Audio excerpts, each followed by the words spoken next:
Hi, my name is Evan Ramsey, and today I'll be talking about Elie Wiesel. To begin, throughout my high school experience, I read many assigned books, but my all-time favorite book that I read during this time will always be Night by Elie Wiesel. This is a memoir written by Elie Wiesel depicting the horrific events he experienced during the Holocaust. This book sparked my interest in the Holocaust and the tales of those who amazingly survived this tragedy.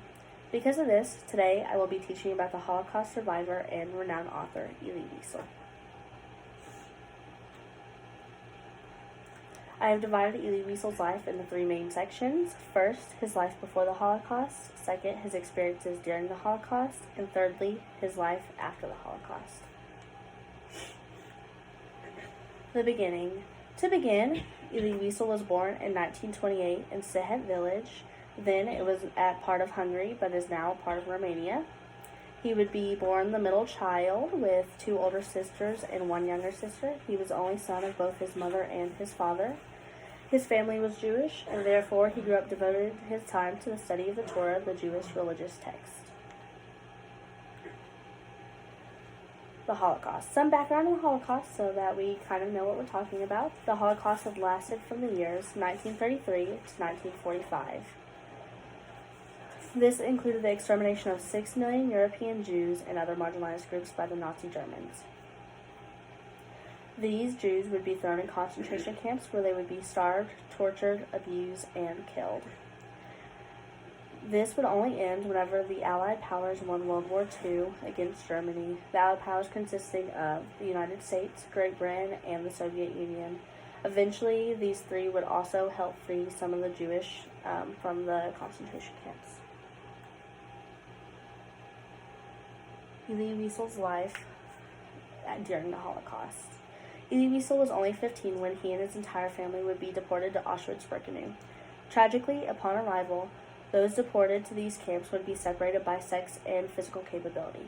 This resulted in Elie and his father being separated from Elie's mother and sisters. Fortunately, Elie would be able to remain with his father, but sadly, this night would result in the death of both his mother and younger sister by the way of the Nazi gas chambers. During his time in Auschwitz, Elie would be selected to be part of the forced labor in the camp. He would be assigned to the Buna, the synthetic rubber factory. He and his father would then be transported to the Buchenwald concentration camp. At this camp, his father would tragically die from dysentery.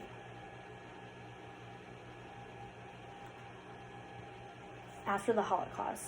It would only be after the Holocaust had ended and Elie was freed that he would find out that both of his older sisters had survived. Now an orphan, Elie would move to France and become a tutor and a journalist, sometimes even acting as a translator. Because Elie was so traumatized, it took him many years to finally tell the story of his experiences during the Holocaust, until 1958, where he finally wrote Night, a memoir depicting it in order to disprove some of the Holocaust deniers.